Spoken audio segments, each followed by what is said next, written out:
Assalamualaikum warahmatullahi wabarakatuh. Anak-anakku tercinta, bagaimana kabar kalian hari ini? Semoga senantiasa dalam lindungan Allah Subhanahu wa taala. Pada kesempatan kali ini kita akan belajar materi IPA kelas 6 bab 3 topik B, yaitu perbedaan geografis negara-negara di dunia. Pertanyaan esensial: 1.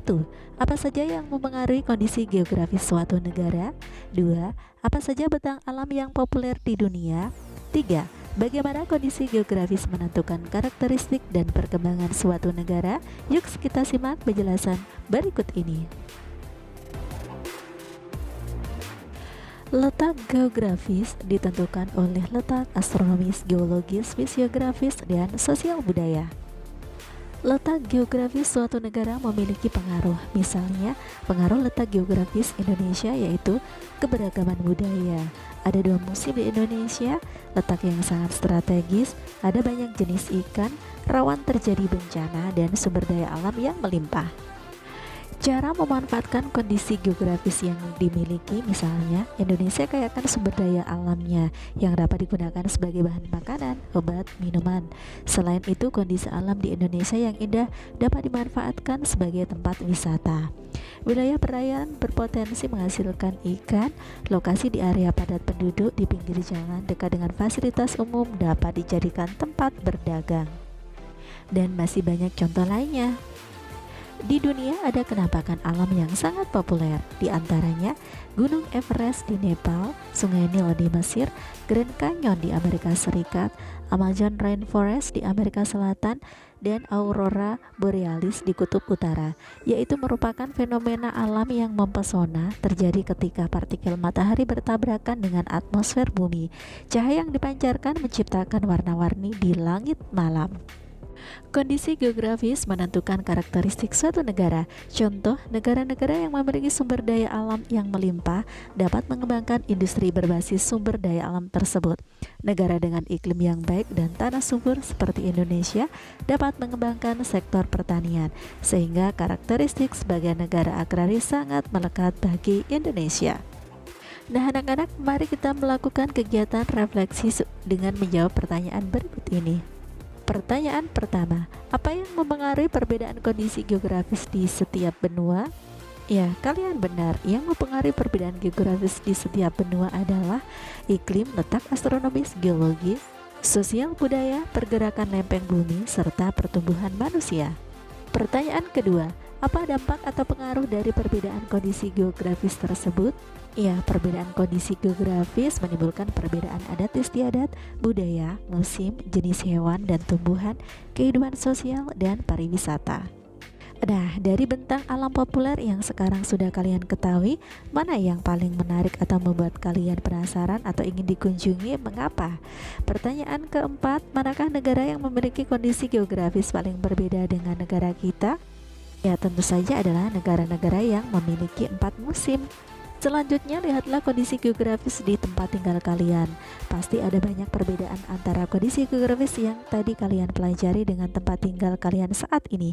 Bila kalian punya kesempatan untuk pindah dan tinggal di sebuah negara dengan kondisi geografis yang berbeda, kalian ingin tinggal di mana? Atau kalian tetap memilih tinggal di tempat kalian saat ini? Jelaskan pendapat kalian dan tulis di buku tugas ya anak-anak.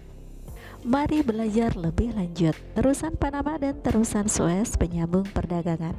Pada masa lalu, kapal dagang dari Laut Tengah butuh waktu lama untuk berlayar ke Samudra Hindia karena kapal harus mengitari Tanjung Harapan di Afrika Selatan terlebih dahulu.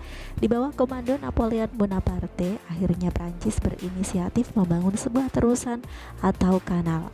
Ferdinand de Lesseps menjadi sosok arsitek yang berjasa di balik mega proyek ini.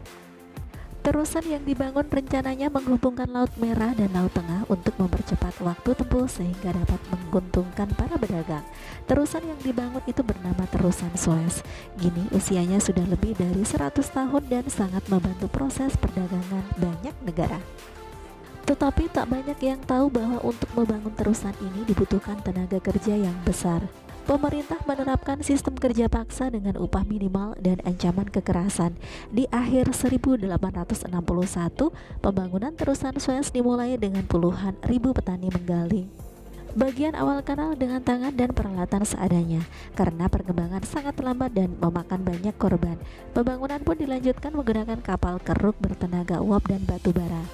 Tanah Panama yang menghubungkan Amerika Utara dan Amerika Selatan merupakan wilayah yang diapit Samudra Atlantik dan Samudra Pasifik. Ide membangun terusan ini pertama kali dilontarkan pada tahun 1513, namun baru terwujud ratusan tahun kemudian. Keberhasilan Ferdinand de Lesseps membangun terusan Suez pada tahun 1869 membangkitkan kembali mimpi tersebut. 11 tahun setelahnya pembangunan terusan Panama dirancang. Namun prosesnya tak semulus pembangunan terusan Suez. Penyakit kuning dan malaria menjangkiti para pekerja. Kebocoran keuangan juga membuat proyek itu terhenti di tahun 1888. Sang arsitek Ferdinand de Lesseps bahkan divonis 5 tahun penjara dengan tuduhan penggelapan. Ia baru menyelesaikan proyek itu sekitar 40% saja. Pembangunan terusan Panama juga melibatkan proses politik dengan campur tangan pemerintah Amerika Serikat. Hingga akhirnya terusan ini selesai dibangun pada tahun 1914 yang dipimpin Kolonel George W. Goethals. Keberhasilan pembangunannya disebut-sebut sebagai kejayaan besar dunia engineering. Selama setahun terusan ini bisa dilewati 12.000 kapal. Berikutnya adalah tradisi unik berbagai negara. Tulip Time, sebuah tradisi tahunan di Belanda untuk menikmati bunga tulip yang sedang mekar. Acara tahunan ini dimulai sejak tahun 1929 dan terus berlangsung setiap tahun hingga kini. Selain menikmati bunga tulip yang sedang mekar, festival ini juga menyajikan berbagai pertunjukan tradisional khas Belanda, seperti tari klompen dan festival berbagai kuliner khas negeri kincir angin tersebut. Festival ini berlangsung dari akhir Maret hingga pertengahan Mei. Festival menikmati bunga yang sedang mekar ini juga dimiliki oleh Jepang dengan bunga sakuranya. Masyarakat nomaden sering ditemui di kawasan gurun. Saat ini masih ada sekitar 30 hingga 40 juta orang yang menjalani hidup secara nomaden. Sebagian di antaranya tinggal di wilayah gurun di benua Afrika. Ada suku Pokot yang hidup di Kenya dan Uganda. Mereka hidup berpindah sambil memelihara hewan ternak berupa sapi, domba, dan kambing. Ciri khas suku Pokot yaitu mengenakan pakaian dan aksesoris dari manik-manik. Bagi kelompok Pokot, cerita rakyat, pepatah, serta teka-teki merupakan bekal penting bagi pendidikan anak-anak mereka. Selain suku Pokot, ada pula suku Tuareg yang tinggal di Gurun Sahara. Mereka tersebar di Nigeria, Mali, dan Burkina Faso. Suku ini dipimpin oleh seorang perempuan. Suku Tuareg mahir dalam hal astronomi karena langit sangat bersih untuk diamati di daerah gurun. Nah anak-anak, selanjutnya mari kita membuat kartu pos. Nah apa itu kartu pos? Ya, kartu pos adalah sebuah kertas yang biasanya digunakan untuk berkirim surat dengan teman atau kerabat yang jauh. Bedanya dengan kertas surat, bahan kartu pos biasanya terbuat dari kertas yang lebih tebal. Untuk membuat kartu pos di tantangan ini, ikuti langkah-langkah berikut ini. Nah di bawah ini adalah contoh kartu pos. 1. Siapkan sebuah kertas karton berukuran A4 lalu bagi dua secara horizontal atau mendatar. 2. Buatlah kartu pos sesuai panduan dalam gambar. 3. Buatlah gambar di bagian foto dengan topik keragaman benua di dunia. Kalian bisa menggambar peta, bentang alam populer, tradisi atau simbol lain yang menurut kalian mewakili topik tersebut. 4. Tulis juga keterangan atau informasi singkat maksimal 3 kalimat untuk menjelaskan gambar kalian.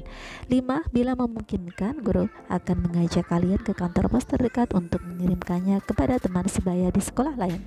Anak-anak, hari ini kita telah belajar tentang 1. Pergerakan lempeng dan cuaca serta kondisi iklim merupakan faktor penting yang mempengaruhi kondisi geografis suatu negara. Ciri serupa beberapa negara yang berdekatan dapat menjadi ciri geografi sebuah benua. 2. Selain faktor alam, laju penduduk dan perilaku manusia juga berpengaruh. Laju pertumbuhan penduduk yang tidak terkendali membuat manusia butuh lebih banyak lahan untuk tempat tinggal. 3. Selain tempat tinggal, manusia juga butuh membuka lahan untuk pertanian, industri, perkantoran, dan sebagainya. Hal tersebut banyak menyebabkan alih fungsi lahan yang ikut mengubah kondisi geografis negara. 4. Benua Eropa, Asia, dan Afrika memiliki karakteristik geografis yang berbeda. Hal tersebut akan membawa pengaruh pada mata pencaharian, sistem masyarakat, hingga tradisi di negara tersebut. Nah, anak-anak, cukup di sini dulu kegiatan pembelajaran kita hari ini. Sampai bertemu kembali pada kegiatan pembelajaran berikutnya. Wassalamualaikum warahmatullahi wabarakatuh.